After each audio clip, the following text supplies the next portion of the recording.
Russia is fighting two wars. One is the actual fighting in Ukraine, which everybody was talking about until the Gaza crisis took over, and the other is about money, which doesn't get much attention. Even though the efforts to damage Russia's economy through financial means aren't as headline-grabbing, they are very important for how things will end up in the war.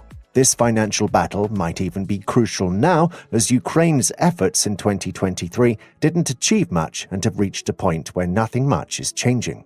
There have been some strange happenings with Russia's economy recently. For example, on September the 21st, 2023, the Russian Ministry of Energy, which surprisingly doesn't have a clear logo online, did something unusual. While many news outlets reported it, it didn't get a lot of attention because the economic effects are complex and, let's be honest, talking about economics can be boring for many, including us. But this event is a sign of a bigger economic problem Russia is facing, especially now that the West is looking elsewhere, so it's very important for understanding the future of the war. That's why we're going to take a closer look at Russia's economy again after a long time. We'll start with the basics like the oil ban, why Russia's money, the ruble, is weak, and what Russia is doing to help its currency, the odd way Russia reports inflation, which can make things seem better than they are, why there might be reasons to not tell the truth about inflation, how Russia is trying to deal with the real rate of inflation, and the real reason behind banning oil exports. We'll start with the simple stuff to show the bigger economic challenges Russia is facing. Russia decided to stop selling gasoline and diesel to all countries except Belarus, Kazakhstan,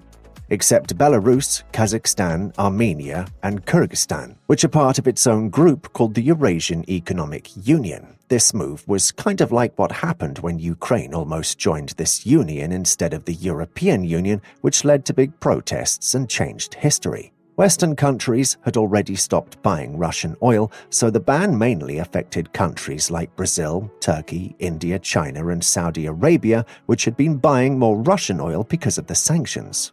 Now, you might wonder why a country like Saudi Arabia, which sells a lot of oil, would buy oil from Russia. It's because of a trick in the economy where they can buy Russian oil cheap, use it at home, and sell their own oil at a higher price to other countries, making extra money.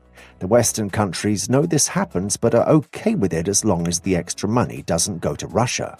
It seems strange for Russia to stop selling oil to these countries, especially since it had saved a huge amount of money to help it through tough times like these.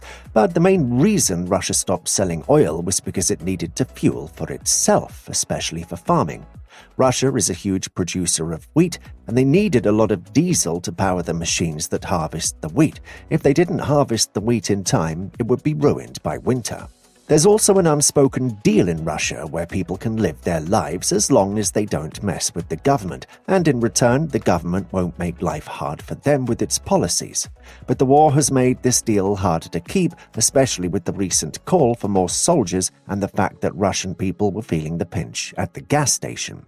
Even with Europe not buying Russian oil and it being sold at a discount elsewhere, you'd think there would be plenty of cheap oil for Russians, but that wasn't the case, showing how the sanctions and decisions made during the war have affected everyone, including people in Russia. Right after the war started, Russian inflation rates went up a lot, and this problem began almost right away. To understand this, think of money as a way to buy goods and services. When Russia invaded Ukraine, Western countries hit it with sanctions affecting both the military and civilians. Products that Russians were used to buying disappeared because they couldn't get the parts from the West anymore. This led to more rubles chasing after fewer goods, causing prices to rise, which is what we call inflation. At the start of the war, worried about their money losing value, Russians rushed to withdraw their savings, wanting to keep it safe or spend it before prices went up even more. This rush caused the ruble's value to drop and made the shortage of goods even worse. Banks faced the risk of running out of money because everyone wanted their deposits at the same time, threatening the entire financial system. Unlike in the US, where a similar scare was quickly resolved by insurance, Russia didn't have an easy way out. To fix this, Russia's central bank raised interest rates from 9.5% to 20%. This move encouraged people to leave their money in the bank and helped control inflation by reducing the amount of money being spent. The US did something similar recently to fight inflation, but Russia had to raise rates much higher. However, high interest rates mean that eventually people will have more money they want to spend, which can lead to inflation again if there aren't enough goods. Businesses need to produce more to meet this demand, but higher rates make borrowing money more expensive, which can stop them from being able to make more goods. Russian businesses faced extra problems. First, sanctions meant they couldn't get the parts they needed. Second, many potential entrepreneurs left the country to avoid being drafted into the war. Third, the war industry was using up a lot of resources, leaving even less for civilian businesses. This made it very hard for other businesses to make more products, leading to fewer goods available and higher prices, or, again, inflation. When we check the official inflation rates from Russia, we see something surprising. The rates are lower than they were before the war started, which looks really good for a developing country, especially one at war. But many people doubt these numbers, thinking the government might have started reporting lower figures around February 2023. The drop in inflation rates reported in March is actually more ordinary than it seems. Understanding inflation is tricky because it's about changes in how fast prices are rising, not just whether they're rising or falling. This is like looking at a change in a change, which can be hard to follow without getting into some heavy math.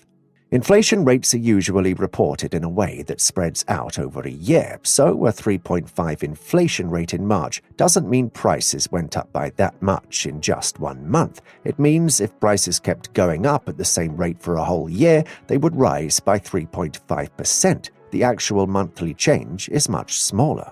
Russia has reasons for reporting inflation this way. Prices can change with the seasons, like gas prices in summer versus winter, so comparing the same months across years helps adjust for these changes. But this method can make things look strange when there's a big one-time event like the start of a war. March 2023's inflation rate means prices were still much higher from a big jump in March 2022, but the increases since then weren't as bad. Looking at month-to-month changes, most of the inflation happened right after the war started. By the end of 2022, Russia's inflation was bad, but not as bad as during other tough times like after Crimea's annexation or during price oil drops. Central banking might not be exciting, but the way Russia's central bank manages inflation during the war is noteworthy. If Russia gets through this war without its economy collapsing, it might be thanks to its economic, not military, leaders. Of course, this all depends on whether the official inflation numbers are really true. Unlike the clearly observable official interest rates, the true state of inflation in Russia can be more difficult to pinpoint. Everyone feels the pinch of price increases personally, but figuring out an overall inflation rate requires a lot of data and analysis, and it's challenging to know if your own experience is typical. Russia has strong reasons to underreport its inflation. Internationally, the Kremlin wants to appear strong and unaffected by sanctions, signaling to the West that their economic pressures won't sway Russia. Domestically, keeping reported inflation low helps maintain the image that everything is under control, avoiding public dissatisfaction and potential unrest. This also plays into preventing a wage price spiral, where expectations of inflation lead to higher wage demands, which in turn can drive prices even higher. President Putin's comments in September about inflation hindering business investment raise eyebrows, especially when considering the officially reported inflation rates at the time, which appeared manageable. If these rates were accurate and still considered problematic, it brings into question how the economy managed during previous years with higher inflation. With inflation rates reportedly on the rise again, the central bank's decision to increase interest rates to 13% in September, followed by another hike to 15% in October, reflects ongoing concerns. Despite these measures, inflation continues to worsen, contrasting sharply with the peak U.S. inflation of 9.1% in June 2022, highlighting the challenges Russia faces in controlling inflation amidst its current economic conditions. If we take Russia's reported inflation numbers at face value, a 6% rate might not seem too alarming. However, the real worry for the Kremlin is if inflation continues to rise despite high 15% interest rates. The central bank acknowledges the challenges facing Russia's economy, and one way people try to deal with inflation is by converting their money into a more stable currency. This leads us to the ruble's exchange rate and the steps taken by the central bank and the Kremlin to manage it during the war. Initially, Russia enforced capital controls, limiting foreign currency withdrawals to prevent dollars or euros from becoming a default currency. Domestic lenders were also prohibited from issuing loans in foreign currencies, forcing them to rely on the ruble. Moreover, Russian companies dealing in foreign currencies were required to convert 80% of their earnings into rubles, superficially keeping the ruble's value stable. Despite these efforts, the ruble's value dropped significantly at the start of the war, then briefly improved, only to decline again, reflecting long-term issues. The necessity for the oil export ban becomes clearer in this context. For businesses, selling locally in a weakening currency versus selling globally for stronger foreign currencies is a no-brainer, especially under geopolitical pressures. However, this choice leads to domestic fuel price surges or shortages, which is why Russia typically compensates oil companies to keep their products within the country.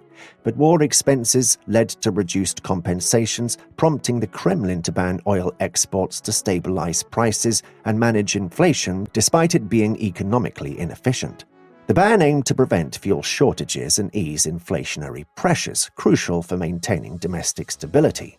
Surging fuel prices can trigger public discontent, as Putin had previously experienced with pension reforms and potential social unrest. The export ban, therefore, is seen as a move to placate domestic concerns, balancing the need to support the war effort with maintaining public support and avoiding economic hardship for Russian citizens. The situation reveals the delicate balance Putin must maintain between pursuing foreign policy objectives and ensuring domestic stability. The oil exports ban's implications extend beyond economic measures, hinting at the broader domestic reception of the war in Ukraine and the Kremlin's effort to manage political risk at home.